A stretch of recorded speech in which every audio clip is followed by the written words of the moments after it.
안녕하세요. 저는 딸 하나 두고 있는 60대 후반 여자입니다. 작년에 제 딸이 결혼을 하게 되었는데요. 사돈댁과의 관계가 좀처럼 쉽게 풀리지 않아 긴장이 고조되어 가고 있던 찰나 결국 일이 터지게 되었습니다.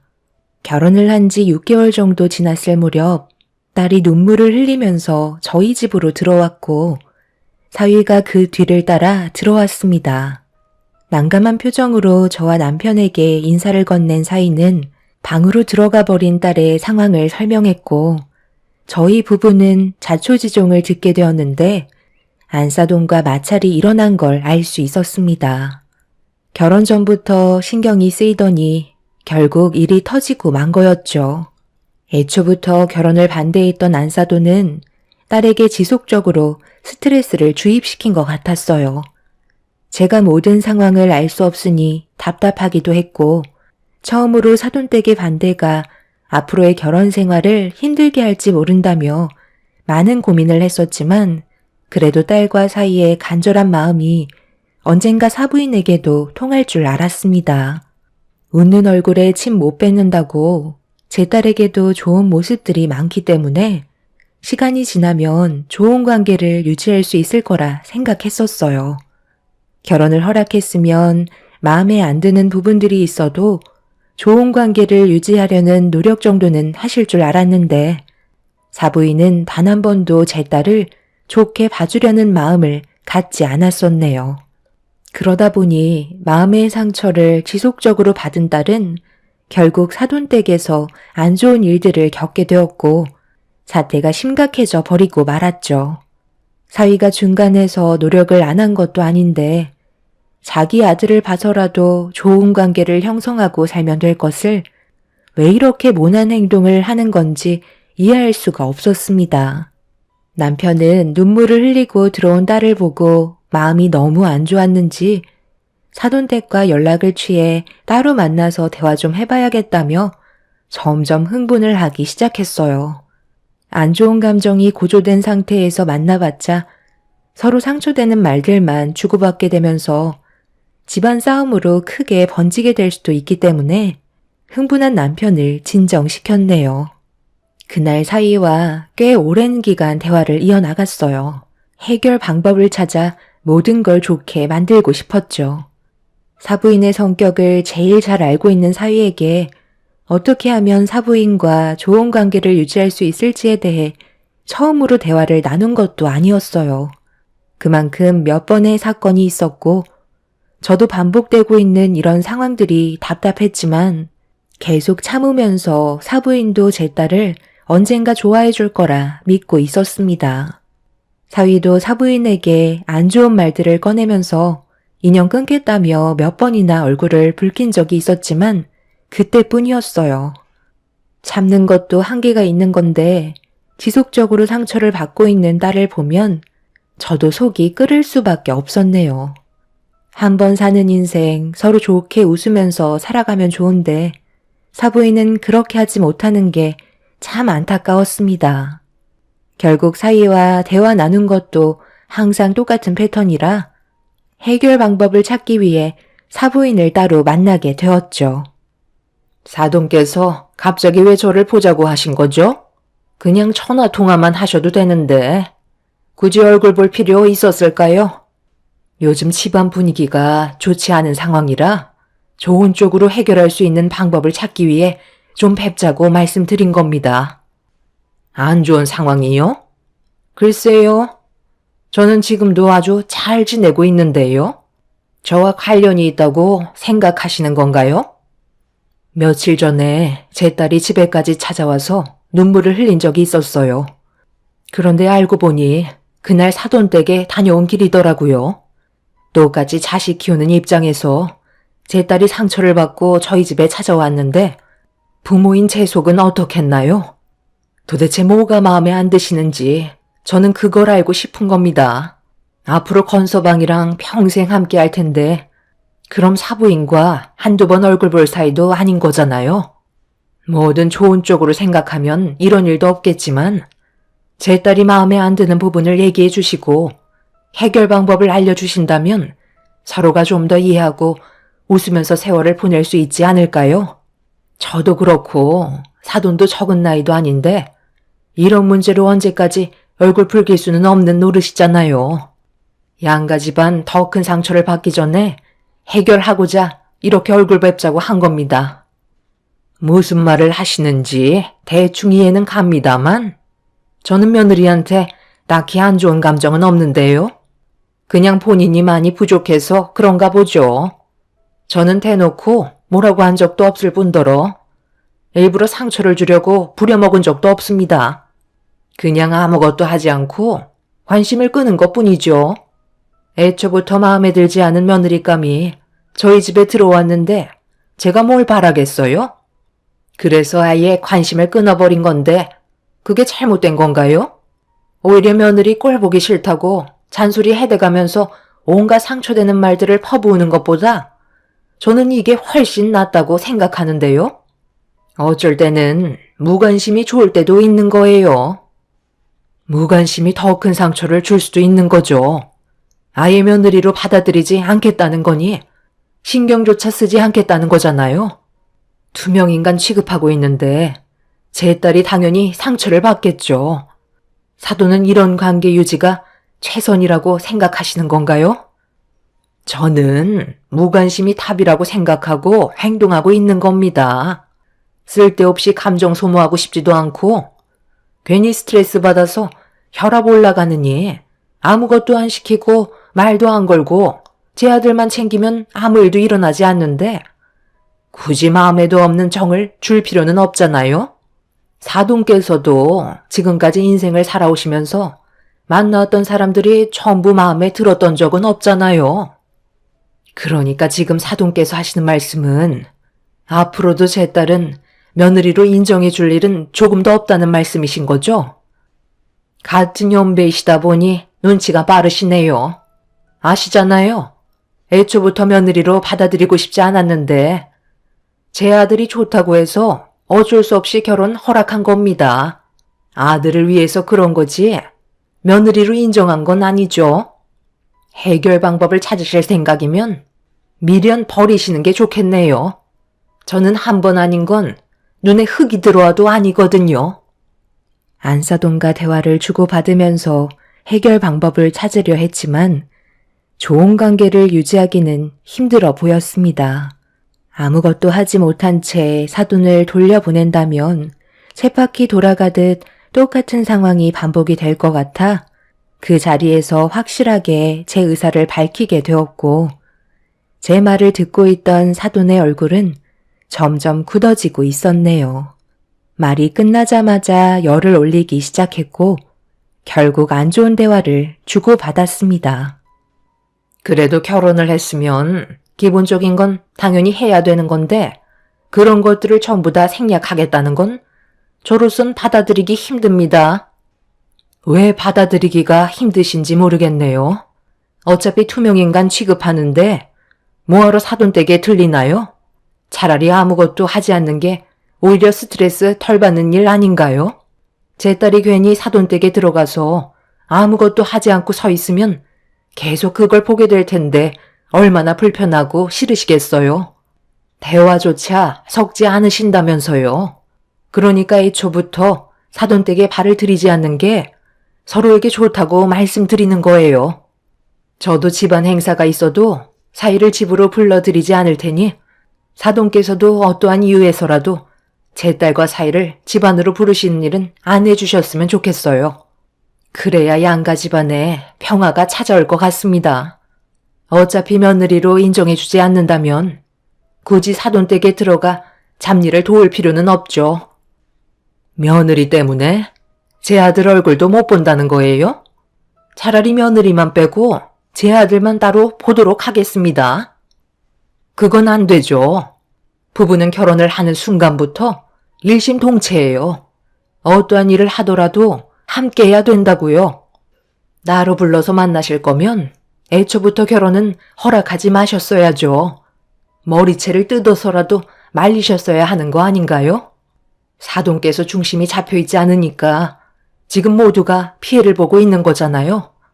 그래서 저는 앞으로 사위를 절대 집으로 불러들이지 않을 테니 사돈께서도 제 딸을 댁으로 부르시지 않았으면 좋겠네요. 둘이 알아서 잘 살게끔 그냥 내버려 두는 게 가정의 평화가 찾아오는 겁니다. 혼자 그렇게 하세요. 마음에 안 드는 며느리 들어와 내 아들 뺏어간 것도 속 터져 죽겠는데 아들 얼굴도 못 보는 건 말이 안 되는 거죠? 사돈과 얼굴을 붉히게 되자 대화의 질은 점점 안 좋아지기 시작했고 사돈은 더 이상 말이 안 통한다면서 제 말이 끝나지도 않았는데 자리에서 일어나 문을 박차고 나가 버렸네요. 저는 그 자리에서 바로 사위에게 전화를 걸어 방금 있었던 일에 대해 설명을 하며 당분간 제가 얘기한 대로 따라주길 부탁했고 사위는 고맙게도 제 말을 들어주었어요. 그날 이후 사위는 사돈댁에 찾아가지 않았어요. 각자 부모님의 집에 찾아가지 말라는 거지 제 딸의 신혼집에 가지 말라는 건 아니었기 때문에 미리 사위와 딸에게 연락을 취한 뒤 여러 가지 음식을 싸들고 잠깐 들리게 되었죠. 사위가 좋아하는 음식들 위주로 양손 가득 준비를 해서 현관문 앞에 도착을 했는데 초인종을 누르려는 순간 집안에 무슨 일이 일어났는지 꽤 큰 목소리로 누군가와 대화를 주고받고 있었습니다. 저는 급하게 초인종을 눌렀고 그 순간 잠깐의 정적이 흐르더니 현관문이 열렸습니다. 그리고 제 눈앞에 펼쳐진 광경은 입을 다물지 못할 정도였네요. 집안이 이게 다 뭐야? 왜 물건들이 전부 다 여기저기 난장판으로 되어 있는 거니? 사돈, 지금 여기서 뭐 하시는 거죠? 보면 몰라요. 애들 교육하고 있잖아요. 내가 잠깐 집에 들르라고 얘기했는데 감히 내 말을 무시해? 그래서 애들 집을 쑥대밭으로 만들어 버리신 거예요? 사돈께서 뭔가 상당히 착각하고 계신 것 같은데요. 애들은 지금 결혼을 했고 따로 살림을 차린 상황이라고요. 애들 사정도 생각해주고 사돈댁에 당분간 가지 않겠다는 말이 나왔으면 무엇이 잘못됐는지부터 생각을 하셔야지. 사돈의 말을 듣지 않았다고 여기까지 찾아와서는 이 난리를 치세요? 부모로서 창피하지도 않아요? 그런데 지금 제 딸에게 뭘 하신 거예요? 왜 머리가 헝클어져 있는 거죠? 설마 지금 제 딸 머리채 잡으신 건가요? 가정교육 제대로 못 받았으면 당연히 벌을 받아야죠. 그게 잘못된 건가요? 시애미가 당장 집으로 튀어오라고 했는데 오지 않겠다는 말을 조금도 고민하지 않고 입 밖으로 뱉어댔는데 제가 열불 안 나겠어요? 그동안 말을 안 하고 있으니까 시애미를 아주 개똥으로 보고 있었다고요. 그래서 버릇 좀 고쳐주려고 혼 좀 냈습니다. 며느리로 들어왔으면 내 딸이나 다름없는데 다 큰 어른이라도 잘못된 게 있으면 벌을 받아야죠. 저도 웬만해선 이렇게까지 하지 않으려 했는데 너무 개념이 없더라고요. 건서방, 이리 가까이 좀 와보게. 나도 웬만해서는 이렇게까지 하지 않으려 했는데 똑같이 자식 가진 입장이니 사돈도 아픔을 느껴봐야 하지 않겠나? 내 딸만 머리채를 잡히고 눈물을 흘려서야 되겠어? 미안하지만 자네 부모를 원망하게. 저는 안사돈이 보는 앞에서 사위의 뺨에 손을 올려 붙였어요. 그걸 본 사돈은 경악을 하며 저에게 정신 나간 여자처럼 달려들기 시작했고 사돈은 저를 절대로 가만두지 않겠다며 평생 동안 자기 자식 한 번도 손댄 적 없는데 제가 감히 손을 댔다고 동네가 떠나갈 정도로 난리를 쳐댔습니다. 저에게 뺨을 허용한 사위는 엄청난 목소리로 사돈에게 가만히 계시라며 화를 냈어요. 사위가 안사돈에게 화를 내자 순간적으로 경직된 상태에서 자기 아들을 바라보고 있는데 사위의 한마디에 사돈은 주저앉았네요. 부모가 잘못을 모르면 자식이 그 대가를 치러야 하지 않겠어요? 한쪽 뺨도 마저 때려주세요.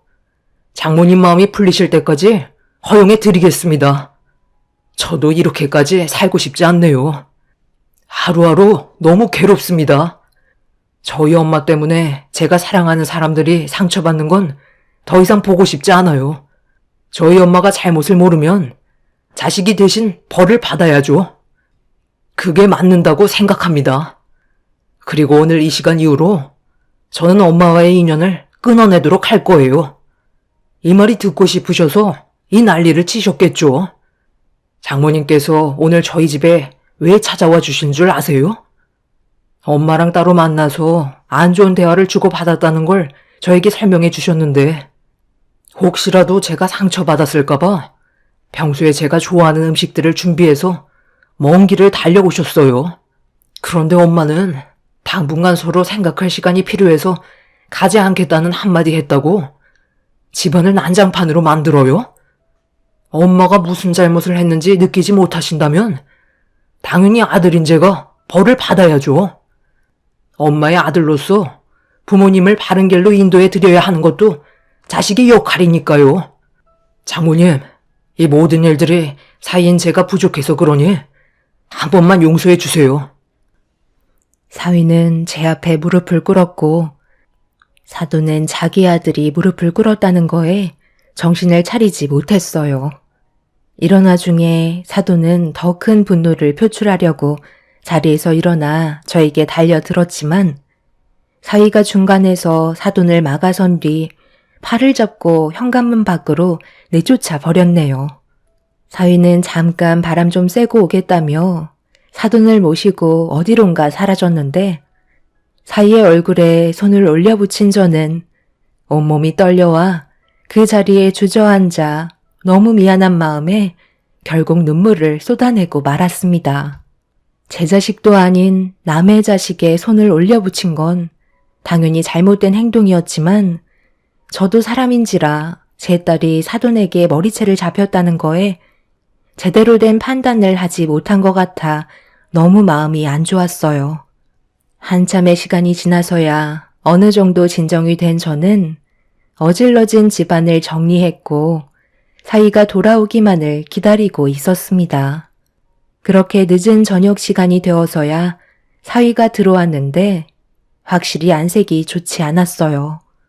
알고 보니 사돈의 집에까지 다녀온 거였고 서로의 감정이 회복이 될 때까지는 한동안 얼굴을 안 보고 지내는 게 좋을 것 같다고 사돈 어른께도 상황 설명을 하고 돌아온 거였습니다. 저는 그날 사위의 손을 잡고 경솔한 판단으로 상처를 준 부분에 대해 너무 미안하다며 또다시 눈물을 쏟아내고 말았어요. 사위는 이런 제 마음을 알고 있는지 배가 고프다며 상황을 돌렸고 그렇게 함께 모여 늦은 저녁을 먹은 뒤 집으로 돌아오게 되었네요. 남편도 이런 상황을 알게 된 이후 걱정이 많았는지 앞으로 어떻게 살아야 할지 심각하게 고민을 하고 있었고 저 또한 안사돈과의 관계를 어떤 식으로 풀어나가야 할지 몰라 나를 꼬박 세우고 말았습니다. 그날 이후 한동안 양가 집안은 큰 사건 없이 조용한 시간들을 보내고 있는데 어느 날 꽤 늦은 저녁 시간대 사위에게 전화가 왔길래 받는 순간 들고 있던 핸드폰을 떨어뜨리고 말았습니다. 제 딸이 병원에 입원했다는 충격적인 소식을 접하게 되었죠. 남편과 저는 서둘러 병원으로 향했는데 딸은 머리와 다리에 붕대를 감고 있었어요.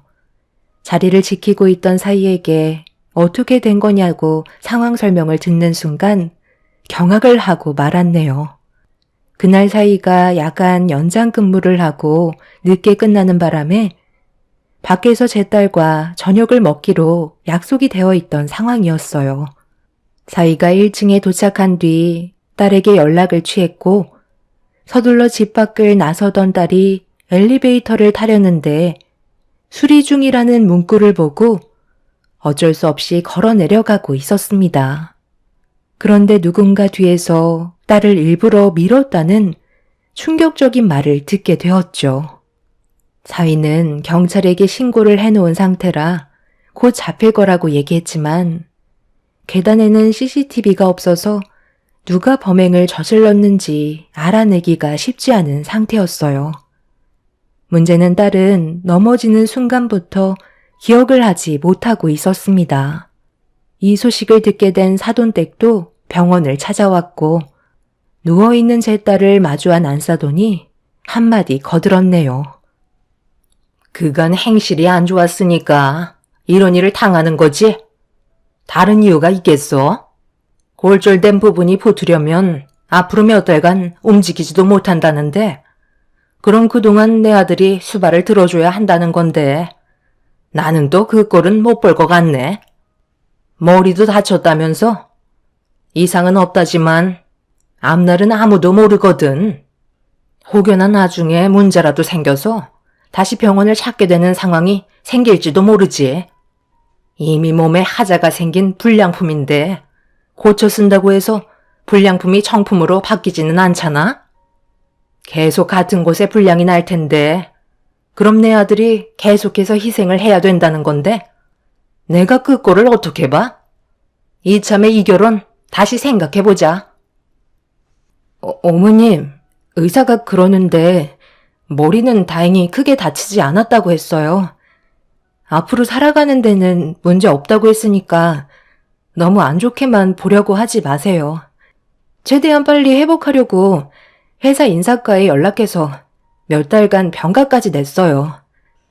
어찌됐든 병가를 휴직했으면 월급도 못 받는 건데 그럼 내 아들이 손해보는 건 더 많다는 거잖아? 머리에 문제가 없으면 목발을 짚고 다녀서라도 회사는 다니는 게 맞는 거 아니야? 사부인, 이런 불량품을 제 아들에게 떠넘기실 생각은 아니시죠? 저는 받아줄 생각 조금도 없으니까 당장 데려가세요. 범인이 누군지도 잡히지 않았는데 괜히 며느리 때문에 내 아들한테까지 피해가 갈 수도 있는 거잖아요? 잡히지 않는 동안 얼마나 마음 졸이면서 살겠어요? 저는 불안해서 제 아들을 며느리 옆에 두지 못할 것 같네요. 처음에 인사 올 때부터 마음에 안 들더니 결국 이 사단이 벌어졌구먼. 이래서 여자의 촉은 무시할 수 없는 거라니까. 아들, 엄마가 뭐라고 그랬니? 첫인상에서부터 얼굴빛이 어두운 게 안 좋은 기운을 몰고 다닐 것 같다고 했지? 한바탕 난리가 난 그때의 일을 벌써 잊은 건지 안사돈은 거침없이 막말을 뱉어대고 있었습니다. 저는 그 모습을 지켜보면서 사람으로 대할 상대가 아니라는 걸 확실하게 느낄 수 있었네요. 제 딸을 불량품이라고 얘기하는 사돈을 가만두고 싶지 않았어요. 남편도 안사돈을 바라보면서 말이 너무 지나친 것 같다며 화를 내기 시작했네요. 사돈의 얼굴만 마주하면 화를 불러일으키는 이런 상황들이 너무 싫었고 사돈 어른께서 힘들어하는 제 딸을 보고 대신 머리 숙여 용서를 구한 뒤 서둘러 자리를 피하셨습니다. 그제서야 조용해진 병실은 침묵만 흘렀고 사위는 저와 남편의 눈치를 보면서 제 딸 옆을 지키고 있었네요. 그날 이후 범인을 잡기 위해 경찰들은 발빠르게 움직이고 있었지만 사각지대에서 벌어진 일이라 수사는 쉽지 않았습니다. 그렇게 며칠이 흘렀고 무언가 단서를 발견했는지 담당 경찰들은 추가적인 조사를 진행하기 위해 다시 현장을 찾았습니다. 저희 가족 모두 범인을 잡기 위해 주변을 돌아다니며 단서가 될 만한 것들을 찾아보고 있는데 아파트 내부를 조사하던 경찰들이 누군가 도망치는 한 사람을 잡기 위해 쫓아가고 있었어요. 너무 순식간에 일어난 일이라 저희는 도망치는 범인을 보고도 잡지 못했는데 검은 모자와 검은 옷을 입고 있던 한 사람이 앞만 보며 달리다가 옆에서 달려오는 차와 부딪히게 되면서 오랜 시간 끝에 겨우 범인을 잡을 수 있었습니다. 다행히 크게 부딪힌 건 아니라 타박상 정도만 보였던 정체 모를 사람은 얼굴을 확인해 보니 꽤 젊어 보이는 청년이었고 경찰들은 도망친 이유를 아직 물어보지도 않았는데 먼저 겁에 질린 청년이 모든 진실을 털어놓았습니다. 그 말을 듣던 저는 정신을 차리지 못할 정도로 분노를 하게 되었네요. 경찰들과 남편을 따라 사돈댁에 도착을 하자마자 제가 먼저 현관문을 두드렸고 잠시 뒤 사돈 어른께서 현관문을 열며 무슨 일이냐는 말에도 무시한 채 거실로 향했어요. 사돈댁은 점심을 먹고 있었는지 떡국상이 차려져 있었고 저를 보면서도 아무렇지도 않게 식사를 하고 있는 안사돈에게 달려가 떡국상을 사정없이 사돈 쪽으로 던져버렸고 머리채를 잡아 흔들며 난리를 치고 말았네요. 이미 저는 그 누구도 말릴 수 없을 정도로 분노한 상태였고 남편과 경찰분들이 저와 안사돈을 겨우 떨어뜨려 놓았네요. 갑자기 찾아와서 예의 없게 이게 무슨 짓이야? 마침 경찰에 연락하려던 참이었는데 잘 됐네. 당장 저 사람 좀 잡아가세요. 잡아갈 사람은 당신이지. 어떻게 내 딸에게 그런 끔찍한 일을 저지를 수가 있는 거야? 그쪽이 사주했다며? 청년에게 돈을 주고 시켰다면서? 그쪽이 아파트에 직접 들어와서 내 딸에게 해코지하면 발각될 게 뻔하니까 아파트에 사는 청년에게 꽤 많은 돈을 주고 시킨 거라고 전부 다 들었다고. 더군다나 그 청년이 엘리베이터 수리기사라 이용해 먹기 딱 좋았겠지. 어떻게 사람의 탈을 쓰고 그런 끔찍한 일을 저지를 계획을 세운 거야? 당신이 그러고도 사람이야? 내가 절대 가만두지 않을 거라고. 그러게 내가 뭐라고 그랬어? 앞으로 조심하는 게 좋을 거라고 했잖아. 감히 내 아들에게 손을 올려붙여? 그러고도 무사할 줄 알았어? 세상 떠났어야 했는데 너무 아쉽네. 일 처리만 깔끔하게 됐어도 후회는 없었을 텐데. 그 엘리베이터 기사가 생각보다 좀 맹한 것 같더라고. 그러니까 나를 왜 건드려? 사람 봐가면서 행동해야지. 내가 이번 일로 끝날 것 같아? 콩밥 먹고 나오면 그때 다시 한번 보자고. 나는 이미 붙잡힐 걸 각오하고 계획한 사람이야. 안사돈은 이미 사람이 아니었어요. 정상적인 모습은 전혀 찾아볼 수 없었고 이 소식을 듣게 된 사이는 급하게 사돈댁에 도착해선 경찰분들에게 붙잡혀가는 사돈의 모습을 보며 상당한 충격에 빠졌는지 입을 다물지 못하고 있었습니다. 사돈은 자기 아들에게 나중에 다시 얘기하자면서 꼭 면회를 오라고 아무렇지 않은 듯 오히려 떳떳해하는 모습을 보여주고 있었네요. 예전에 안사돈이 신혼집에 들어가기 전에 엘리베이터를 수리하고 있던 기사와 마주친 적이 있었는데 그때부터 이미 다른 생각을 가지고 있었어요. 미리 명함을 받은 뒤 따로 약속을 잡아 꽤 많은 돈을 건네주었고 기회가 될 때 범행을 저지르라는 말을 하게 되었던 거죠. 확실하게 상황이 마무리되면 추가적인 금액을 더 주겠다는 말에 엘리베이터 기사는 절대 넘어가선 안 될 게임에 넘어가게 된 거였네요. 두 사람 모두 법적으로 처벌을 받게 되었지만 이런 문제로 인해 제 딸이 받은 정신적인 충격은 아직까지 회복이 되지 않고 있는 상태입니다. 문제는 사돈이 아직까지 자기가 뭘 잘못했는지 전혀 받아들이지 않고 있네요.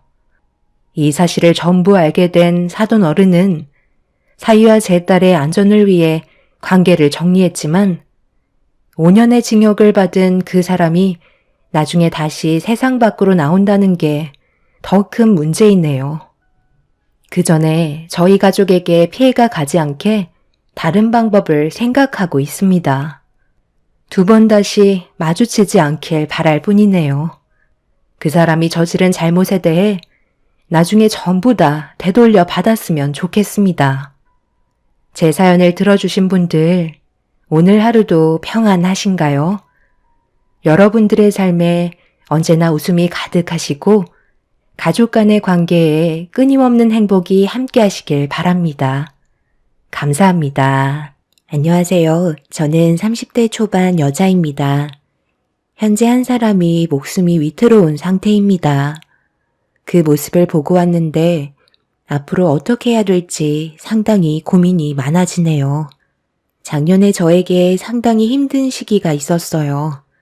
남편과 결혼을 하고 1년 정도가 지난 시점에 임신을 하게 되면서 몸이 점점 불어나면서 무거워지다 보니 불편한 점이 너무 많았었어요. 그냥 집에서 안정을 취하고 싶은데 시모는 계속해서 저를 시댁에 불러들여서 이런저런 자잘한 일들을 계속해서 시켰어요. 제가 임신한 몸인 걸 뻔히 알면서 왜 이렇게까지 하시는지 전혀 이해를 하지 못했었죠. 임신 초기에는 그렇지 않았었는데 어느 순간부터 시모가 저를 대하는 태도는 남보다 못한 존재로 취급하는 느낌이 들었었죠. 그런데 제가 불만을 늘어놓기 시작하자 시모가 왜 저를 괴롭히셨는지 충분히 이해할 수 있는 한마디를 꺼내셨고 너무 큰 실망을 해버린 저는 더 이상 시댁에 찾아가지 않았네요. 요즘 시대에 아들, 딸 중요하지 않다 하지만 그래도 어느 정도는 기대했건만 첫 임신부터 딸이라는 말에 나도 기분이 별로 좋진 않았거든. 이왕이면 내가 바라는 손주가 나오는 게 훨씬 더 마음이 가지 않겠니? 뱃속에 있는 손주가 이미 딸이라고 알게 된 판국에 너한테 잘해줘봤자 내가 얻을 이득이 아무것도 없잖아. 그래서 집안일 좀 시켰는데 그게 그렇게 불만이었니? 성별이야 어차피 네가 결정해서 낳을 수도 없는 거니 현실을 받아들여야지. 아들 낳을 때까지 내가 너한테 대하는 태도는 아마 똑같을 것 같구나. 내 주위에서 아는 지인들 중에 대부분의 며느리가 처음에 딸을 낳잖아? 그럼 그 뒤로 줄줄이 딸만 계속 출산한다더라. 그래서 결국 며느리가 힘들다고 아기 낳는 거 포기해서 아들 손자를 못 본 지인들이 꽤 있는데 내 생각에도 너도 그 길을 따라갈 것 같은 느낌이 너무 크게 들거든. 둘째, 셋째까지 전부 딸을 낳게 되면 너는 아들 낳을 때까지 계속 시도해라. 그래도 며느리로 들어왔으면 당연히 대를 이어줄 각오는 해야 되지 않겠어? 이 문제가 얼마나 중요한 건지 알지? 우리 집안의 대가 이어지냐 끊어지느냐는 너하기에 달렸다는 거야. 이번은 첫 임신이니 넘어갈 수 있다지만 두 번째는 무조건 아들을 봤으면 좋을 것 같구나. 그러니까 제 뱃속의 아이가 딸이라는 이유 하나 때문에 그동안 저를 괴롭히고 있었던 거예요? 정말 너무하시네요. 어머님한테 손녀는 아무것도 아닌 거예요? 요즘 시대에 아들, 딸 중요하지 않다면서요. 그런데 어머님이 하신 말씀은 전혀 다른데요? 아들, 손자를 상당히 원하고 계시고 손녀딸은 필요가 없다는 건데 그럼 손녀한테는 조금도 사랑을 주지 않으시겠다는 건가요? 솔직히 저는 어머님이 이렇게까지 나오실 줄 몰랐어요. 그전까지 잘해주신 건 그저 아들을 낳게 하고 싶어서 신경을 써주셨던 거네요. 어머님 마음 충분히 이해할 수 있었어요. 제 딸을 어머님한테 보여드릴 일은 없을 것 같네요. 그리고 저는 딸 하나 잘 키울 생각이고요. 둘째는 낳지 않을 예정이에요. 어머님이 원하시는 대로 하고 싶지 않아요. 시모는 제가 둘째 낳을 계획이 없다고 하자 얼굴이 일그러지셨고 둘째 계획을 가지지 않을 거면 결혼은 없었던 일이 될 거라며 저에게 겁을 주기 시작하셨어요. 옆에서 듣고 있던 남편은 점점 더 크게 화를 내는 시모를 말리려 했지만 이미 시모는 제가 아들 손자를 보여드릴 계획이 없다고 하자 화가 많이 나셨는지 아무 말이나 막 뱉으셨습니다. 결국 이 문제가 점점 더 안 좋은 방향으로 흘러가게 되었고 저는 임신을 하는 동안에는 시댁에 찾아가지 않고 있었어요.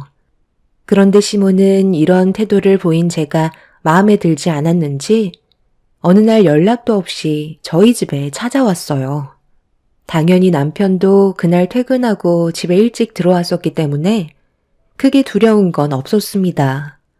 저는 좋지 않은 표정으로 현관문을 열고 들어온 시모에게 인사를 드렸고 시모는 저를 무시하시면서 소파에 앉으셨어요.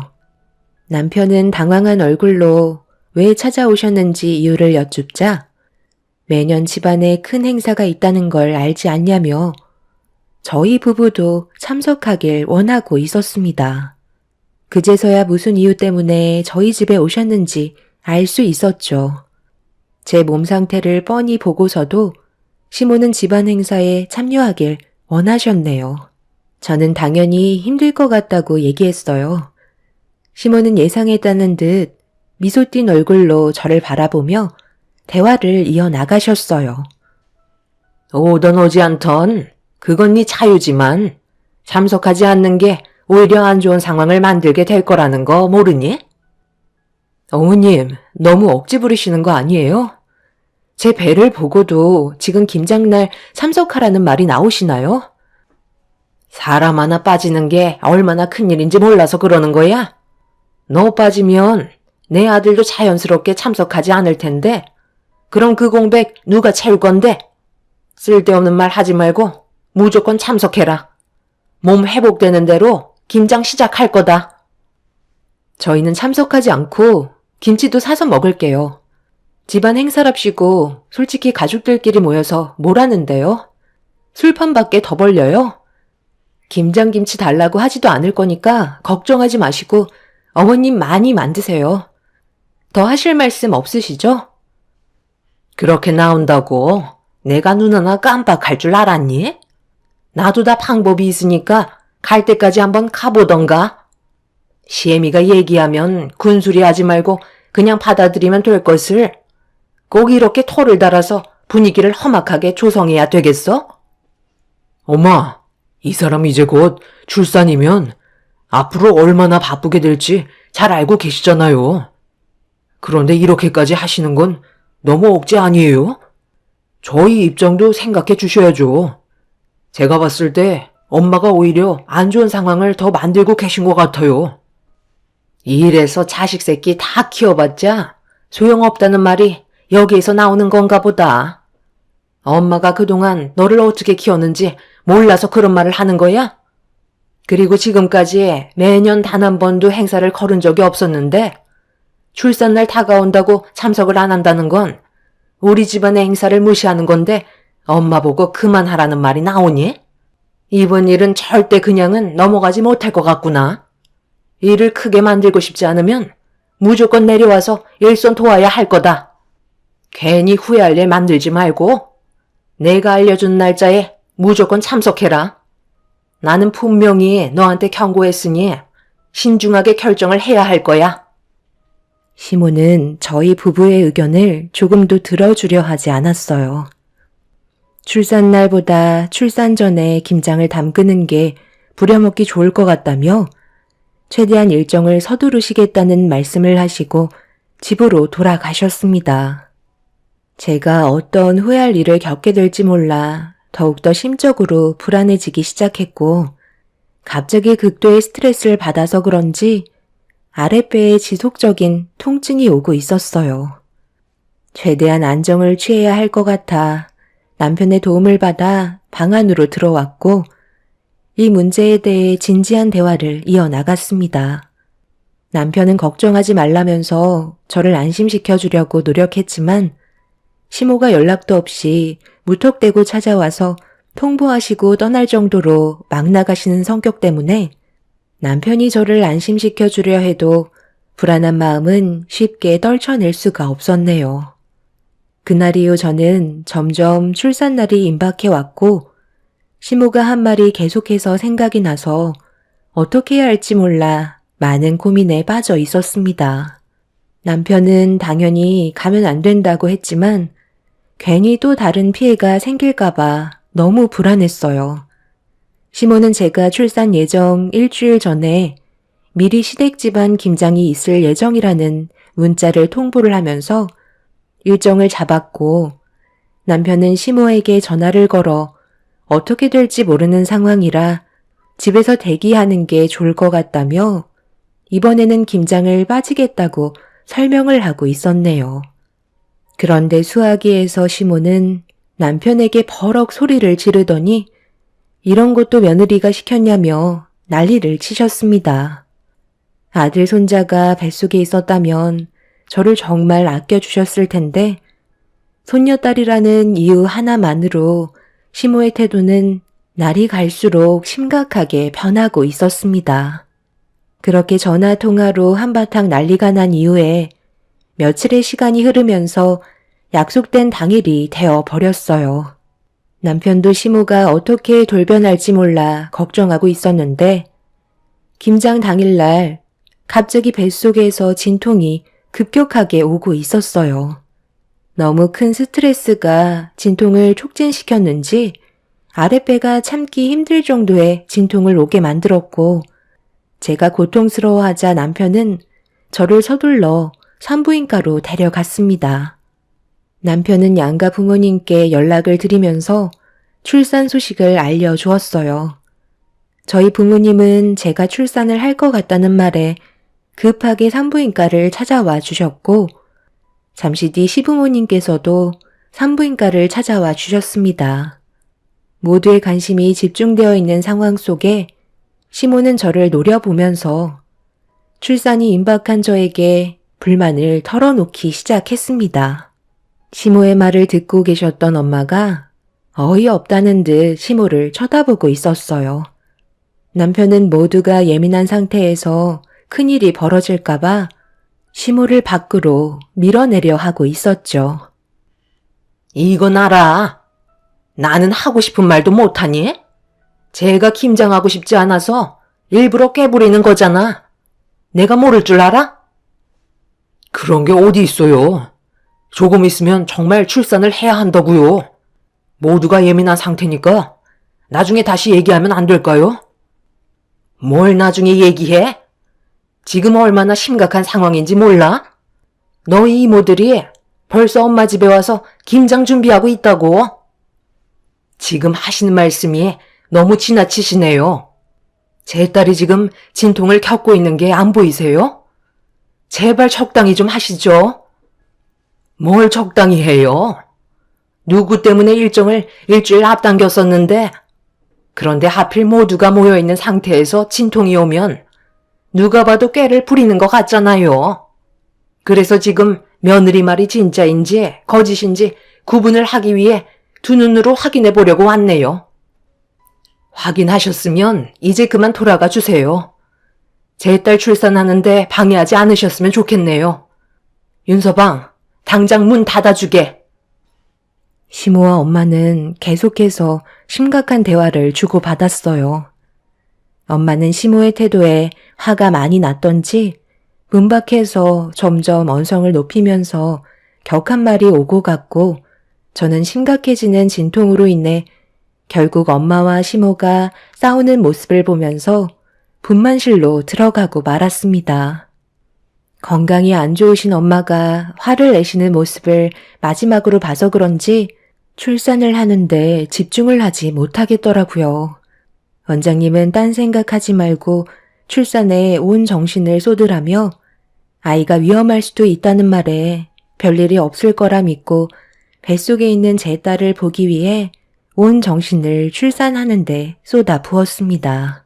그렇게 한참의 시간이 지나고 뱃속에 있던 아이는 제 품에 안길 수 있었고 저는 회복실로 옮겨지게 되었네요. 그런데 아빠를 제외한 남편과 엄마가 보이지 않았어요. 아빠에게 제가 없는 사이 무슨 일이 있었냐며 남편과 엄마를 찾았는데 아빠의 한마디에 엄청난 충격을 받고 말았습니다. 시모가 엄마를 데리고 시댁에 갔다는 말을 하셨네요.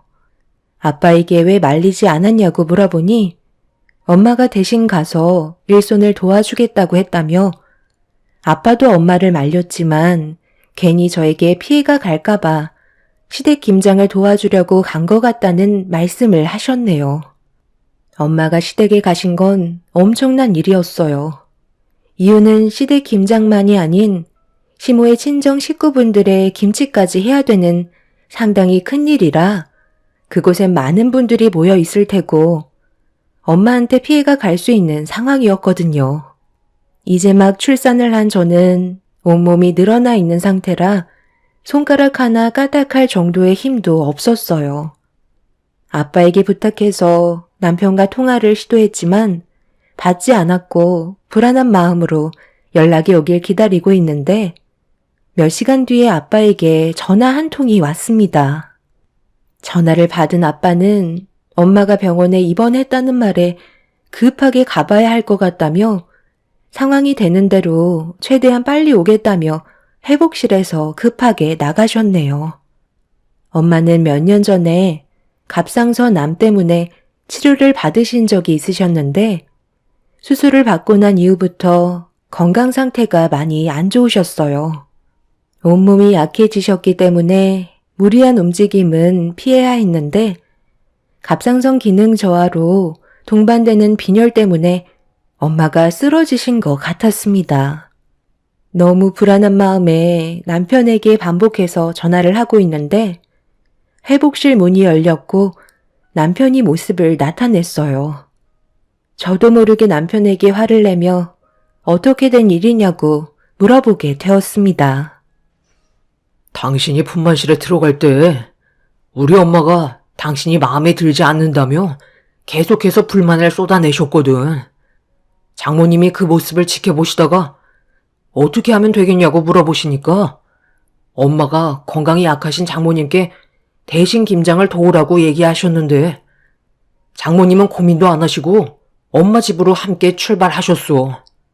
장인어른께서 말리셨지만 장모님은 이미 결정을 내리셨는지 무작정 산부인과에서 나서시는 바람에 장인어른이 나보고 따라가서 큰 문제가 없게 해달라고 부탁까지 하셔서 따라갔는데 장모님께서 우리 엄마와 이모들과 할머니 할아버지까지 모인 자리에 당당히 들어가셔서 한창 바쁘게 김장김치를 담그는데 일손을 도와주셨소. 그런데 장모님께서 우리가 먹을 김치만 차에 실으시더니 아직 통에 담지 않았던 김치들을 우리 엄마한테 막 집어 던지기 시작한 거야. 그때부터 집안은 난리가 나기 시작했고 나는 우리 집안 사람들이 장모님한테 달려드는 걸 온몸으로 막아서고 있는데 장모님이 갑자기 쓰러지셔서 병원에 입원을 하셨소. 남편의 말을 들어보니 대충 어떤 상황인지 이해가 되고 있었습니다. 엄마는 시모의 행동들에 화가 머리끝까지 올라오셔서 시댁의 시모의 친정 식구분들이 전부 모여있는 곳에서 시모에게 난리를 치셨던 거였어요. 남편 말로는 저희 부부가 먹을 김치를 정성껏 만드셔서 차에 실어주신 다음 나머지 김치는 먹지 못할 정도로 난장판을 만들어 놓으셨다는 말을 들을 수 있었네요. 그로 인해 집안 분위기는 심각할 정도로 안 좋아졌다는 말에 이런 상황이 답답할 뿐이었네요. 불안에 떨고 있는 저를 안심시켜 주기 위해 남편은 제 옆을 지키고 있었는데 갑자기 회복실 문을 박차며 시모가 저를 노려보며 무서울 정도로 달려들었어요. 엄마, 지금 여기가 어딘지 모르세요? 이 사람 이제 막 출산했다고요. 제발 그만 좀 하세요. 일이 이렇게까지 된 건 전부 다 엄마 때문이잖아요. 도대체 얼마나 많은 사람들이 상처를 받아야 되는 건데요? 이 사람이 딸을 낳든 아들을 낳든 그게 엄마한테 그렇게 중요한 거예요? 도대체 뭐가 문제이길래 이렇게까지 상황을 심각하게 만들어서 모두가 피해를 보게 만드냐고요? 이런 식으로 계속 나가시면 끝은 안 봐도 뻔하다고요. 엄마는 저와 얼굴 안 보고 살 수 있어요? 그렇게 할 수 없잖아요. 그럼 서로 이해하고 좋은 쪽으로 풀어나가셔야죠. 왜 이렇게 모든 일들을 꼬이게 만들어서 집안 전체가 풍비박산나게 만드시냐고요? 할머니 할아버지까지 충격 때문에 쓰러지셔서 알아두우셨으면 그만하셔야죠. 저희 당분간은 조용히 지냈으면 좋겠어요. 그래도 그렇지. 어떻게 힘들게 만들어 놓은 김치들을 먹지도 못하게 난장판으로 만들어놔? 내가 뭘 얼마나 크게 잘못했다고? 앞으로 아들을 낳을 때까지 쉬지 않고 계속 시도하라는 말이 그렇게 잘못된 거야? 그리고 출산 전에 김장하라고 얘기한 게 뭐가 그리 잘못됐다고 나를 죄인 취급하는 건데? 일부러 일정까지 앞당겼구만. 눈치가 없는 건지 갑자기 진통이 왔다고 얘기하면 내가 살갑게 볼 수 있겠어? 그래서 쓴소리 좀 했다고 사돈이 지금 이런 식으로 안 좋은 상황을 만들어? 이게 다 너 때문이다. 너만 내 아들과 결혼을 하지 않았다면 이런 일은 발생되지 않았을 거라고. 먹지 못하고 폐기 처분한 김치들이랑 우리 집안이 받은 정신적인 충격들에 대해 손해배상 청구할 테니까 불만 있으면 법적으로 대응하거라. 그리고 오늘 이 시간 이후부터 너는 우리 집안 며느리가 아니다. 어차피 이렇게까지 난리가 난 마당에 앞으로 서로 웃으면서 지낼 수가 없잖아. 내 아들과는 여기까지 하고 마무리 짓거라. 이혼 준비하고 우리의 인연은 여기에서 마무리 짓는 걸로 하는 거다. 정말 웃긴 게 뭔 줄 아세요? 처음부터 끝까지 어머님은 저희 집안이 잘못됐다고 하시는데 이렇게까지 상황을 악화시킨 건 전부 어머님 때문이잖아요. 제가 딸을 낳던 아들을 낳던 그걸 왜 어머님이 신경 쓰셔야 하는 거죠? 제가 이 사람이랑 결혼했으면 더 이상 참견하지 마세요. 저희 인생 저희가 알아서 사는 거 아닌가요? 그리고 출산을 앞둔 사람한테 김장을 하라는 게 말이 된다고 생각하세요? 지나가는 사람들 붙잡고 얘기해 보세요. 제가 이상한 건지 어머님이 이상한 건지 한번 물어보시라고요. 처음부터 끝까지 어머님의 억지가 결국 이 사단을 만들어 놓은 거잖아요. 저는 이 사람과 이혼할 생각은 조금도 없지만 어머님과 인연 끊을 생각은 확고하네요. 지금은 그래도 어느 정도 활력이 있으셔서 저희한테 막대하시겠지만 앞으로 10년 뒤에는 어쩌실 생각이세요? 누구 도움 받으면서 사시게요? 생각 잘 하시는 게 좋을 거예요. 이 사람이 저와 제 딸을 버리고 어머님한테 갈 거라고 착각하시는 건 아니시죠? 시모는 제 말에 화가 머리끝까지 올라왔는지 제대로 움직이지 못하는 저에게 달려들었어요. 남편이 중간에서 시모를 막아서서 더 큰 문제가 일어나지 않았지만 시모는 절대 가만두지 않겠다며 끝까지 화를 내셨죠. 남편은 겨우 시모를 산부인과 밖으로 내쫓았고 병원 관계자의 도움을 받아 제가 몸이 회복이 되는 동안 시모가 산부인과에 들어오지 못하게 출입 금지를 시켰네요. 그날 이후 시모는 몇 번이고 산부인과에 찾아왔지만 내부로 들어올 수 없었고 저는 빠르게 몸을 회복할 수 있었습니다. 중간중간 아빠가 다녀가셨는데 엄마는 퇴원을 하시고 집에 누워 계신다며 저를 보러 오지 못하실 정도로 건강이 많이 안 좋아졌다는 말에 산후조리가 끝난 뒤에 남편과 함께 친정으로 향하게 되었습니다. 수술 이후 살도 많이 빠지시고 건강에도 문제가 많아지셔서 기력을 회복하지 못하는 엄마를 보며 너무 미안했고 마음이 안 좋았어요. 시모만 아니었어도 엄마의 건강은 그래도 조금씩 좋아지는 것 같아 보였는데 한번 난리를 치신 이후 힘든 모습을 보여주고 계셨습니다. 갑상선 암을 치료하신 후에 다행히도 다른 곳에는 전이가 되지 않았지만 연세가 있으신 만큼 한번 나빠진 건강은 쉽게 돌아오지 못하고 있었네요. 아픈 엄마의 모습을 보고 있으니 시모가 저희 가족에게 했던 행동들에 대해 더욱더 화가 치밀어 올랐어요. 저는 집에 돌아온 이후 남편에게 시모의 얼굴을 2번 다시 보고 싶지 않다며 또 다른 피해가 생기는 걸 원하지 않는다며 더 이상 만나질 않길 원한다는 의견을 내세웠습니다. 남편은 조금의 고민도 없이 저와 제 딸이 피해가 가지 않게 하겠다며 제 의견을 받아들여 줬어요. 그렇게 출산 이후 시모와는 더 이상 엮이지 않았습니다. 산부인과에서 손해배상 처리한다며 난리를 쳤던 시모는 남편이 인연을 끊겠다는 말에 꼬리를 내렸고 기회를 엿보며 남편에게 접근할 계획을 세우고 있었습니다. 시모는 전화를 받지 않는 남편에게 지속적으로 문자를 보내면서 보고 싶다고 엄마를 버릴 거냐면서 계속해서 정신적으로 힘들게 만들었어요. 남편이 점점 괴로워하는 모습을 보이고 있었고 그걸 지켜보고 있던 저도 마음이 좋지 않았습니다. 하지만 시모가 저희 가족에게 보여줬던 잘못된 행동들을 눈감아 준다면 무엇을 잘못했는지 전혀 모를 것 같아 남편도 마음을 바로 잡았습니다. 그렇게 인연을 끊고 지내고 있었는데 어느 날 시부가 저희 집에 갑자기 찾아오셨어요.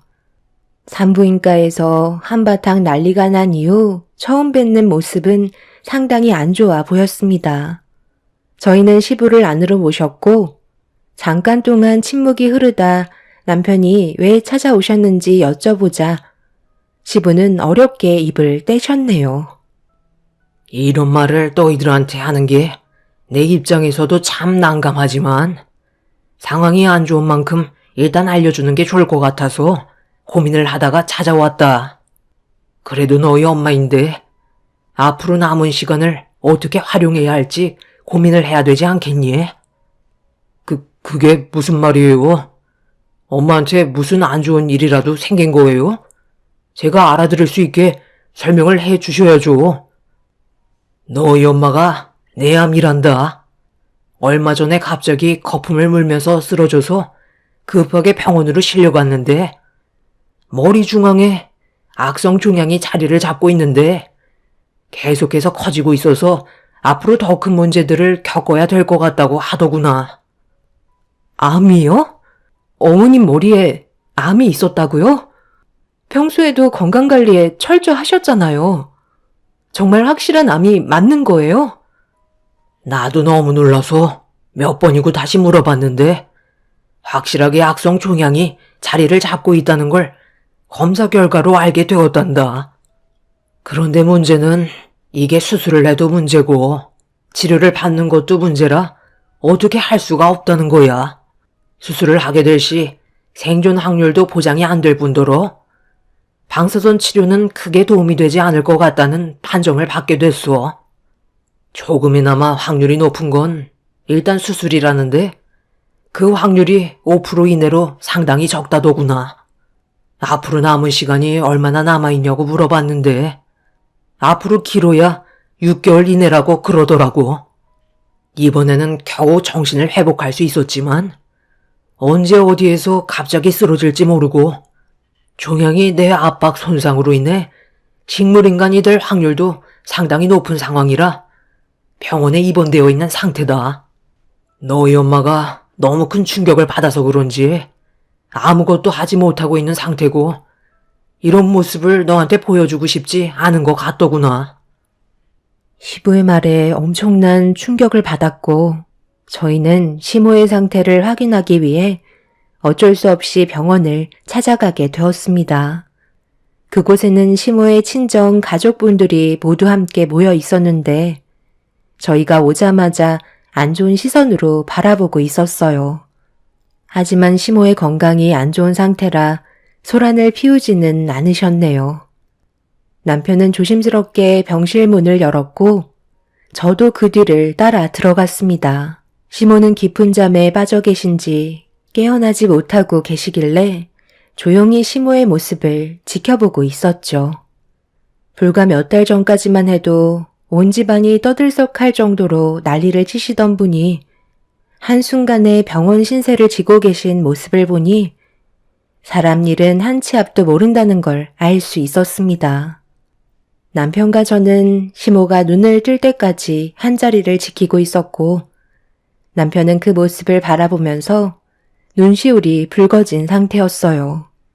그렇게 어느 정도 시간이 지나자 시모는 천천히 눈을 떴고 저희가 앞에 서 있자 하들짝 놀라면서 저와 남편을 번갈아 가며 쳐다보고 계셨습니다. 뭔가 보여주기 싫은 모습을 들킨 사람처럼 급하게 이불 속으로 몸을 숨기셨네요. 그런데 시모는 이런 상황 속에서도 저에게 안 좋은 말을 쏟아내셨어요. 내가 왜 이렇게까지 됐는지 알아? 전부 다 너 때문이다. 그동안 얼마나 스트레스를 줬으면 내 머리에 암이 생길 수가 있어? 네가 다 책임지거라. 앞으로 나한테 남은 시간이 얼마 남지 않았다는데 그 시간 동안 나는 너를 끝까지 괴롭히다 떠날 거다. 정말 대단하시네요. 몸도 안 좋으시면서 입은 여전하세요. 어차피 곧 마지막이 되실 수도 있는데 뭐하러 최상층 병동에서 좋은 시설로 치료를 받으시는 거예요? 살고 싶으셔서 그런 거 아니에요? 끝까지 자존심 내세우지 마시고 이제 그만 좀 하세요. 어머님 계속 이런 식으로 하셔봤자 어차피 나중에 후회만 남을 뿐이라고요. 저희 마음도 헤아려 주셔야죠. 시모는 모든 상황들이 전부 다 저 때문이라며 화를 내셨고 흥분하시는 모습에 결국 자리를 피할 수밖에 없었습니다. 그날 이후 남편과 저는 계속해서 시모의 병원을 찾아갔어요. 하루가 다르게 시모의 건강은 급격하게 안 좋아지고 계셨습니다. 그러던 어느 날 시모 옆에서 남편과 함께 병간호를 해주다가 잠깐 졸다가 눈을 떴을 때 시모는 저희를 보며 눈물을 흘리고 계셨습니다. 당신이 저지른 행동들에 대한 벌을 받는 거라며 울부짖고 계셨어요. 남편은 오열하고 계신 시모를 진정시키려 노력했고 시모는 제발 살려달라면서 앞으로 저희한테 잘하겠다고 그동안의 잘못된 행동들에 대해 뉘우치고 계셨습니다. 결국 시모도 무엇을 잘못하셨는지 전부 다 알고 계셨던 거였어요. 앞으로 시모에게 남은 기간은 5개월 정도고 그 전에 수술을 할지 말지 결정을 해야 됩니다. 5%의 확률을 보고 수술을 해야 될까요? 가족 모두 아직까지 결정을 하지 못하고 있는 상태이네요. 사람의 인생 정말 한 치 앞도 모르는 것 같습니다. 앞으로 어떤 결정을 하냐에 따라 시어머니의 인생은 좋아질 수도 나빠질 수도 있겠네요. 여러분들의 의견도 들어보고 싶습니다. 제 사연 들어주신 분들 감사합니다. 안녕하세요. 저는 50대 초반 여자입니다.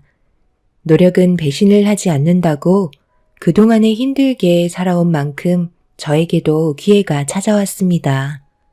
하지만 이런 기회조차 인정하고 싶지 않은 사람들이 저를 괴롭히고 있어 고민 상담을 신청하게 되었네요.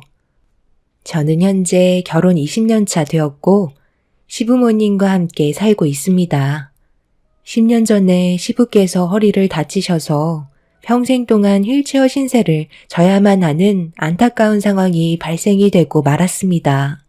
그러다 보니 시모 혼자서 감당하기에는 많은 어려움들이 있었죠. 운영하시던 사업을 정리하실 수밖에 없으셨고 시모의 도움을 받지 않으면 생활조차 불가능하셨습니다. 그런 모습을 보고 있던 가족 모두 고민에 빠지게 되었었죠. 남편은 새 시동생 내외를 따로 불러 진지하게 대화를 이어나갔습니다. 모두가 돌아가면서 시부모님을 도와드리기로 의견을 내세웠지만 시동생들은 장남인 남편의 말에 크게 반대하지 않았었는데 새 동서들은 남편의 말에 불만을 가져왔었죠. 이득도 되지 않는 일은 하고 싶지 않다며 이런저런 핑계로 반대를 해오다 보니 결국 시동생들도 동서들의 눈치 때문에 시부모님을 도와주는 거에 대해 꺼려하기 시작했어요. 남편은 그런 동서 내의 가족들을 보면서 많은 실망을 하게 되었고 결국 저희 부부만 시부모님을 모시게 되었습니다. 처음에는 시댁을 왕래하면서 도와드렸었는데 아무래도 장시간 되다 보니 제일 큰 문제는 체력적인 부분이었어요. 그래서 고민 끝에 시부모님과 함께 사는 걸로 결정을 보게 되었네요. 저희가 시댁으로 들어가겠다는 말에 시부모님께서는 당연히 미안해 하셨죠. 하지만 가족이란 힘들 때 서로 도와주는 거라고 위기가 찾아왔을 때 피하지 말고 직접 부딪혀가면서 해결해 나가야 한다고 생각했었습니다. 남편과 저와의 의견이 일치했었기 때문에 가능한 일이었고 시부모님께서는 이런 저희 결정에 대해 항상 고마워해 주셨어요. 당연히 마냥 좋을 수는 없었어요. 여러 가지로 마찰이 생기는 부분들도 있었고 알게 모르게 눈물도 많이 흘렸었죠. 하지만 그럴 때일수록 더욱더 많은 대화로 서로를 이해했고 세월이 흐른 만큼 시부모님과 좋은 관계를 유지할 수 있었습니다. 남편도 이런 저에게 항상 고마워했어요. 그렇게 한 지붕 아래 모두가 함께 모여 살아온 지 10년의 세월이 지나가면서 많은 변화가 저희 가족에게 찾아왔네요. 어느 날 오래간만에 가족 모두가 모여 식사를 마치고 동서들과 함께 정리를 하고 있는데 둘째 동서의 한마디가 제 심기를 건드렸습니다. 저는 시댁에서 생활을 해야 되기 때문에 따로 개인적인 시간을 낼 수가 없어서 동서들과 약속을 잡기가 힘든 상황인데요. 동서들은 서로 똘똘 뭉쳐서 자주 모임을 가지는 것 같아 보였어요. 설거지를 하고 있는 제 뒤에서 부동산 얘기를 주고받더니 둘째 동서가 저에게 와서 한마디 하더군요. 형님은 정말 답답하시겠어요. 이 생활을 10년 넘게 하고 계시잖아요. 형님 부모님께서 이 모습을 보시면 얼마나 속이 많이 타실까요? 거기에다가 맨날 집안일만 해야 되니 사이가 어떻게 돌아가고 있는지도 모르고 큰 아주버님만 돈을 벌고 있는 상황이니 재산이 모일 일도 없겠네요. 요즘 집값 상승으로 저희들이 투자한 강남에 있는 아파트들은 벌써 몇십억씩이나 올랐는데 형님은 10년 동안 뭐 하셨어요? 세상은 빠르게 변화되고 있어요. 집안에만 박혀 있다간 나중에 정말 큰일 난다고요. 이렇게 생활한다고 해서 아버님, 어머님께서 알아주실 것 같아요? 말로만 고맙다고 하지. 지금까지 형님한테 직접적으로 뭘 해주신 적은 단 한 번도 없잖아요? 저희가 그동안 말을 안 해서 그렇지. 솔직히 형님 미련하신 거예요? 아님 지능이 좀 떨어지시는 거예요? 도와드리는 것도 어느 정도죠. 거의가 지금은 당연한 권리로 바뀐 것 같은데요. 10길 물속은 알아도 한길 사람 속은 모른다고 했어요. 제가 봤을 때 형님은 그냥 이용 수단밖에 안 돼요. 이렇게 희생하면서 살다가 나중엔 수틀리면 형님의 소중한 시간만 희생했을 뿐 남아있는 건 아무것도 없게 되는 거라고요. 그래서 무슨 말이 하고 싶은 건데 나보고 지금 이혼이라도 하라는 말이야? 쓸데없는 말 할 거면 서둘러 주방 정리나 좀 하지. 저도 둘째 형님이랑 같은 생각인데요. 너무 미련한 짓을 하고 계신 것 같아요. 지금 시부모님 집에서 수발들며 지낸 세월이 10년인데 그동안 돈은 좀 만져보셨어요? 월급조차 받지 못하셨잖아요? 이 말이 무슨 뜻이겠어요? 형님은 그냥 평생 무료 봉사만 하시는 거라고요. 저희가 오죽했으면 이런 말까지 꺼내겠어요? 형님의 인생이 불쌍해서 그래요. 정작 집 한 채도 없는 무주택자인데 앞으로 어떻게 살려고 하시는지 정말 이해를 못하겠어요. 계획도 없으신 거죠? 10년을 이렇게 살아오셨는데 앞날에 변화가 있겠어요? 앞으로도 똑같겠죠. 큰 아주버님도 아무런 계획 없이 그냥 살고 계신데 집안에만 박혀서 사는 형님이 다를 게 없죠. 괜히 시간만 버리지 마시고 최대한 빨리 정리하세요. 이게 사람 사는 거예요. 무료 봉사해주는 가정부 하나 드린 거나 다름없는 거죠. 솔직히 저희가 왜 그동안 형님한테 말도 안 붙이고 지내온 줄 아세요? 너무 미련하고 답답해서 대화도 안 통하는데 저희가 계속 얘기해봤자 뭐해요. 괜히 큰 아주버님한테 한 소리밖에 더 들어요. 저희가 이 얘기한 거 또 쪼르르 달려가 아주버님께 얘기하실 건 아니시죠? 동서들은 제가 한심하다는 듯 쳐다보고 있었어요.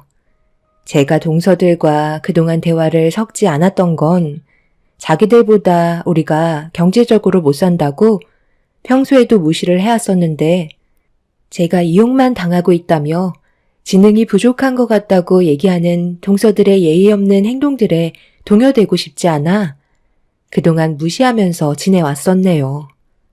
그런데 제가 계속 무반응을 보이니 또다시 입이 근질거렸는지 오래간만에 모인 자리에서 동서들은 저에게 생각 없이 막말을 꺼내고 있었습니다. 시부모님 모시는 건 누구의 부탁이 아닌 제가 원해서 그랬던 거였고, 10년간 시댁에 살면서 저는 단 한 번도 이용당하며 살고 있다는 걸 느껴본 적이 없었어요. 남편과 제가 시댁에 들어온 이후 시모가 손가락 하나 까딱하지 않고 저에게 모든 걸 시키셨다면 당연히 동서들이 말한 것처럼 이용당하고 있다고 생각할 수 있었겠죠. 하지만 시모는 제가 옆에 있어주는 것만도 고맙게 생각하셨어요.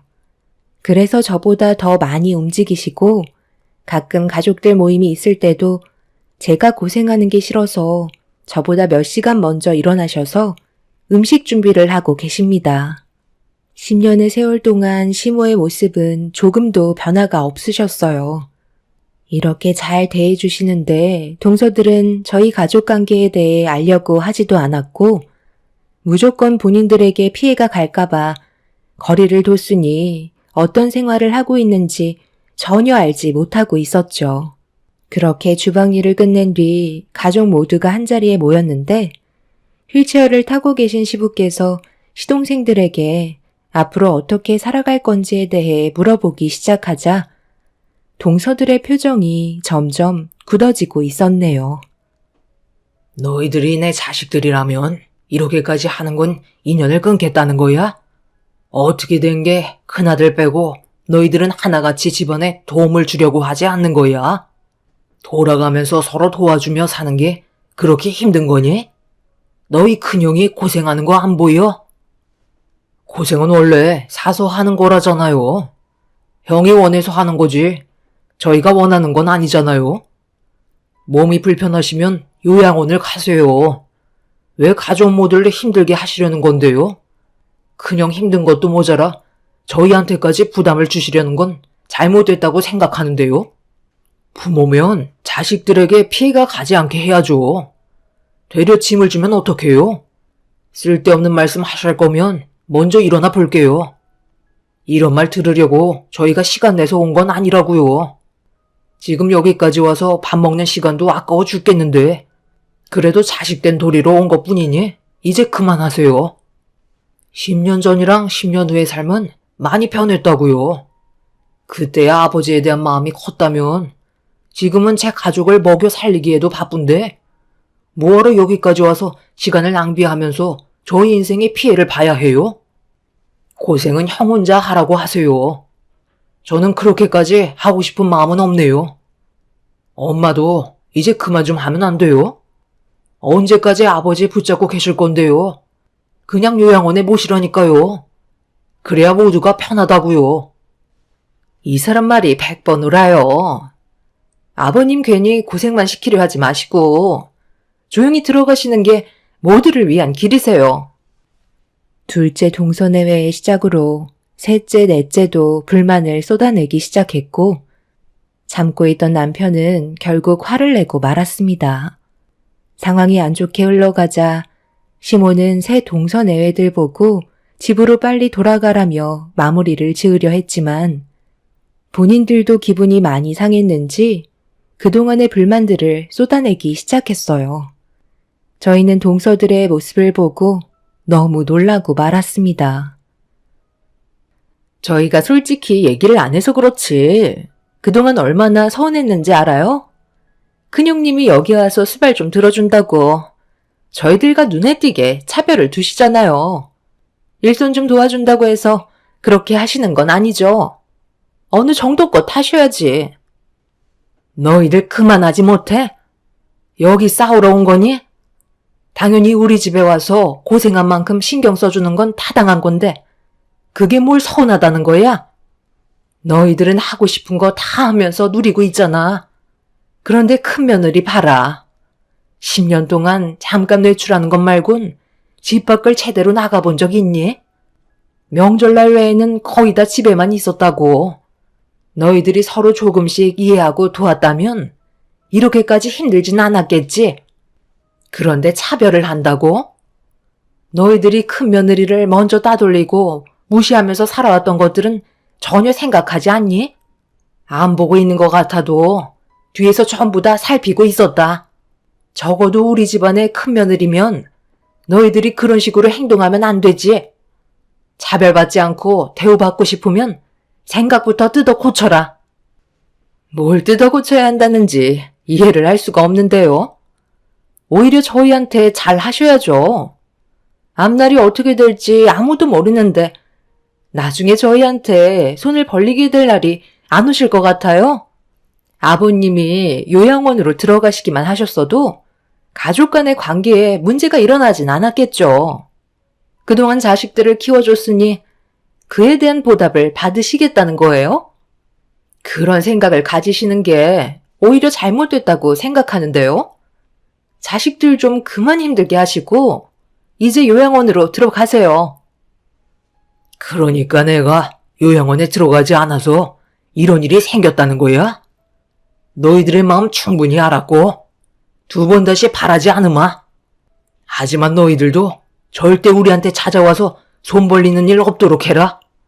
앞으로 얼마나 잘 먹고 잘 사는지 두고 보겠지만 더 이상 얼굴 보고 싶지도 않으니 우리 집에 두 번 다시 고개 내밀지 말고 어떻게 살아가든 신경 쓰지도 마라. 몸은 움직이지도 못하시는데 입은 날이 가면 갈수록 점점 더 살아나시는 것 같다니까. 아버님 마음 잘 알았으니까 저희 이제 그만 일어나 보도록 할게요. 원하시는 대로 해드리죠. 시간이 지나도 절대 연락하지 마시고 도움받을 생각 꿈도 꾸지 마세요. 평생 큰형이랑 큰형수 끼고 살면 되겠어요. 아버지가 원하시는 대로 이용해 먹을 수 있잖아요. 저희는 세월이 지나 두 분이 세상을 떠나신데도 장례식장에 발도 들이지 않을 거니까 두 번 다시 연락 안 주셨으면 좋겠네요. 둘째 시동생이 자리에서 일어나면서 뱉은 말은 절대 하면 안 되는 말이었어요. 저희 가족 모두 엄청난 충격을 받았고 남편은 둘째 시동생의 말에 화가 머리끝까지 올라와서는 가만두지 않겠다며 멱살을 잡아 흔들었습니다. 그러자 시동생들은 오히려 서로가 똘똘 뭉쳐 저희 남편을 강하게 밀쳤고 그 모습을 본 시부모님께선 엄청난 충격을 받으셔선 정신적으로 많이 힘드셨는지 방으로 들어가 버리셨어요. 동서들은 짐덩어리 같은 시부모님을 떼어낼 수 있었던 날이었다며 서로 축하한다고 웃으면서 밖으로 나갔고 남편은 시동생들에게 마지막으로 기회를 줬지만 남편의 말은 조금도 들으려 하지 않고 동서들을 따라 집 밖으로 나가 버렸습니다. 남편은 그 자리에서 털썩 주저앉더니 멍한 얼굴로 바닥만 바라보고 있었습니다. 동선의 애들은 애초부터 시댁에 오는 걸 별로 좋아하지 않았었어요. 그리고 시부모님에 대한 안 좋은 감정을 계속해서 쌓아두며 가지고 있었죠. 그러다 결국 불만들이 터져 나오기 시작하면서 되돌릴 수 없는 큰 상처를 주고받고 말았네요.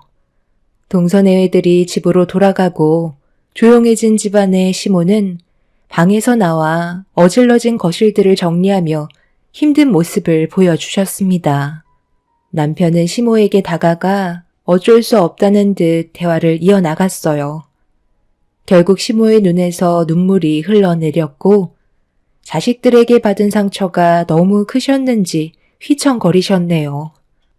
시부모님께서 바라신 건 별거 없었어요.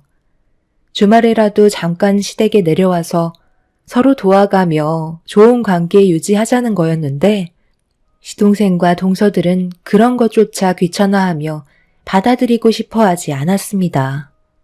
시부를 짐처럼 생각했고 요양원에 들어가 살라는 막말을 퍼부었죠.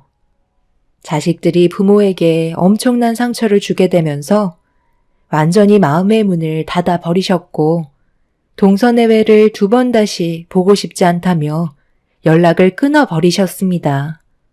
시동생과 동서들도 계속해서 연락을 하지 않았고 갈등의 골은 점점 더 깊어지고만 있었죠. 그런 삶을 지속해 오던 어느 날 시동생들이 갑자기 시댁에 찾아왔어요. 안 봐도 대충 느낌이 왔지만 일단 집으로 들였습니다. 그래도 저희가 자식인데 모른 척 하실 건 아니시죠? 오죽했으면 여기까지 찾아와서 손을 벌리겠어요. 그 난리를 치고 떠났는데 지금 돈을 빌려달라는 말이 나오니? 너희들한테는 땡전 한 푼 줄 수 없으니까 그만 돌아가라. 빌려달라는 게 아니라 그냥 주세요. 자식 간에 빌려주는 게 어디 있어요? 자식이 지금 위기에 빠졌다는데 돈이 문제예요? 작년 때까지만 해도 정신없이 건물 투자했었는데 지금 현재 세입자들이 전부 다 빠져나가서 월세가 돌지 않아서 이자를 못 내고 있어요. 저뿐만 아니라 동생도 사정은 똑같거든요. 그렇다고 힘들게 투자한 건물을 헐값에 처분할 수는 없잖아요. 이 시기만 좀 지날 수 있게 지원 좀 해주세요. 부탁이 아니라 당연히 해달라는 거예요. 자식이니까요. 정말 뻔뻔하시네요. 얼마 전까지 난리를 치고 가셨으면서 이제 와서 돈을 달라고요? 너무 이기적인 거 아니에요? 정작 아버님 어머님께서 도움을 요청했을 때는 온갖 불만 다 털어놓고 조금도 도와주지 않았으면서 정작 본인들이 힘드니까 도와달라고요? 저 같아도 안 도와줄 것 같은데요? 아버님, 절대 도와주지 마세요. 어차피 그때뿐이에요. 전혀 감사하지 않을 거고 지금 태도를 보면 이게 돈을 빌리러 온 거예요? 그냥 아버님 재산을 뜯으려 온 거잖아요. 형수님은 조용히 좀 계시면 안 될까요? 어디서 가족들 얘기하는데 끼어들고 있어요? 주방에서 과일이나 내와요. 어디서 큰 며느리한테 눈을 치켜두고 있어? 너희들이 나한테 돈을 맡겨놨냐? 뭐가 이쁘다고 내 지갑을 열어야 하는 건데? 너희들이 가지고 있는 재산은 건들기 싫으니까 이자를 내 돈으로 납부하겠다는 거야? 눈앞에 보이는 욕심만 보고 달려들었다가 그 꼴이 된 걸 왜 내가 뒤처리해야 되는 건데? 너희들이 알아서 하고 이런 일로 두 번 다시 찾아오지 마라. 길거리에 나 앉아도 절대 도와줄 생각 없다. 뭘 잘못했는지 모르는 너희들을 이번 기회에 버릇을 단단히 뜯어 고칠 생각이다. 시부도 시동생들의 태도에 화가 잔뜩 올라왔는지 절대 도와줄 생각을 가지고 계시지 않았어요. 시동생들은 시부의 태도에 화가 났는지 당장 돈을 내놓으라며 화를 냈고 남편은 그 모습을 보곤 더 이상 참지 않고 시동생들을 전부 다 집 밖으로 내쫓아 버렸습니다. 시동생들만 시댁에 와서 안 되자 동서들까지 집에 찾아와서 돈 타령을 시작했고 시모는 그 모습을 보고 소금을 한 바가지 퍼서 동서들의 얼굴에 뿌려버렸네요. 동서네 애들이 상가 건물을 몇 개를 투자했는데 경기가 좋아지지 않자 폐업하게 되는 자영업자들이 계속해서 늘어나게 되었고 상당히 많은 대출을 하게 된 동서네 애들은 월세가 들어오지 않자 이자를 납부하는 게 어려워질 정도로 상황이 힘들게 바뀌기 시작하고 있었어요. 그렇다고 상가 건물을 싸게 처분하기에도 그동안 붙잡아 놓은 시간이 아깝다고 생각했는지 시부모님의 도움을 받으려고 찾아온 거였죠. 하지만 시부모님께선 경제적으로 어려워진 동서내외를 조금도 도와줄 생각이 없으셨어요. 그러다 보니 또다시 집안 싸움으로 번지게 되었고 날이 가면 갈수록 집안의 갈등은 더욱더 심해지고 말았네요. 남편과 저는 시부모님께서 모든 걸 알아서 하실 거라고 믿고 뒤에서 지켜볼 수밖에 없었습니다. 결국 동서네 애들은 시부모님께 땡전 한 푼 얻지 못하게 될 거라는 걸 알게 되자 더 이상 연락도 없었고 시댁에 찾아오지도 않았습니다.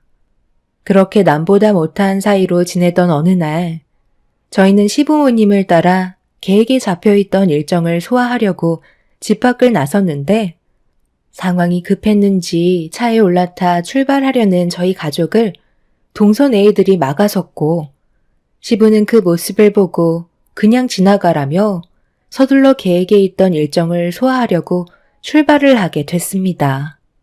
동서내외는 저희를 끝까지 쫓아왔고 어느 한 건물에 도착을 하게 되자 동서내외들은 급하게 차에서 내려 사색이 된 얼굴로 저희를 보며 다가왔어요.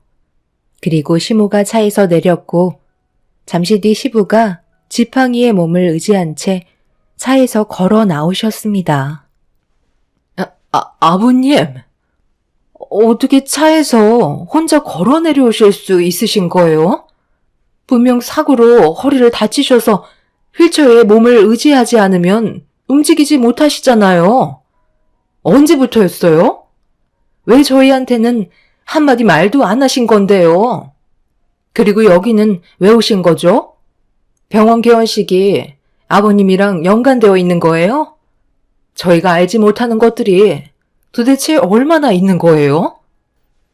뭘 그렇게 알고 싶은 거냐? 너희들이 언제부터 우리 가족 일에 신경 쓴 적이 있었어? 내가 걸어 다니던 휠체어를 타고 다니던 그것들이 너희들한테 그렇게 중요한 거야? 입 아프게 설명하고 싶지 않으니까 개원식 방해하지 말고 당장 물러가라. 아버지, 그건 아니죠. 저도 자식인데 당연히 알 권리가 있는 거라고요. 언제부터 걷기 시작한 거예요? 너희들이 관심이 없었던 거지. 5년 전부터 조금씩 걸으실 수 있으셨다.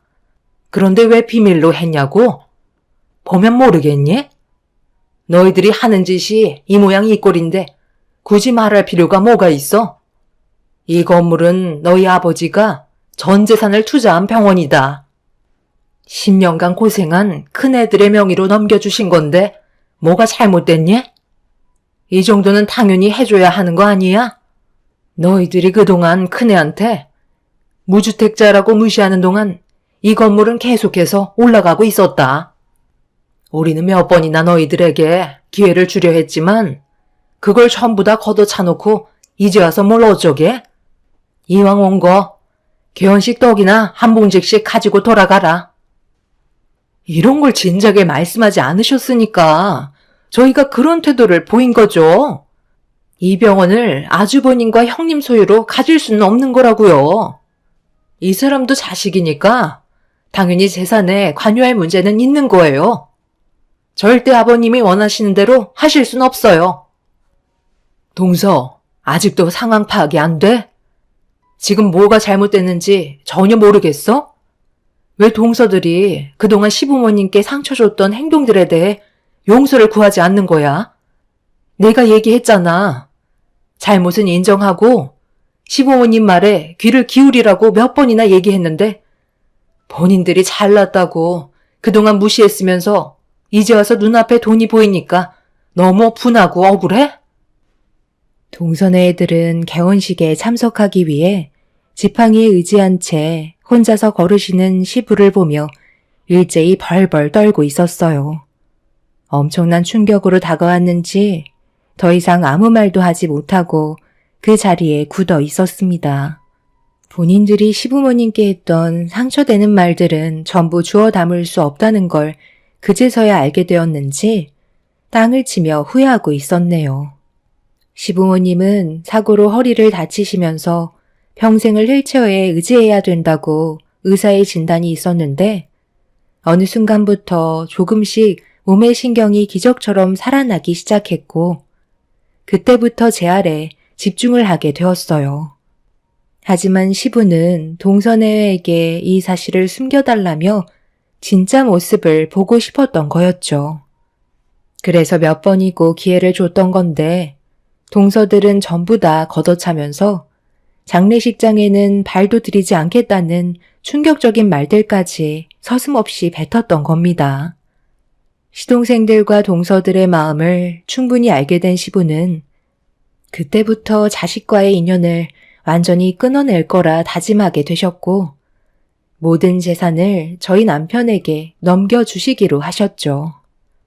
시부가 다치게 되시면서 사업을 정리한 거지 망한 게 아니기 때문에 그동안 시부는 가지고 계신 재산으로 꽤 많은 곳에 투자하고 계셨어요. 그렇게 모은 재산을 병원 건물을 세우는데 더 큰 투자를 하게 되신 거였죠. 여기에서 나오는 수익들은 앞으로 남편의 통장으로 입금이 될 테지만 저희 부부의 삶이 달라지거나 하지는 않을 겁니다. 눈앞에서 시부의 재산을 놓친 동선애이들은 땅을 치며 후회했고 그제서야 용서를 구하기 시작했어요. 하지만 시부는 절대 받아주지 않으셨습니다. 형님, 그동안 저희들이 무시했던 거 용서해 주세요. 한 번만 기회를 주시면 안 될까요? 저희 사정 잘 알고 계시잖아요.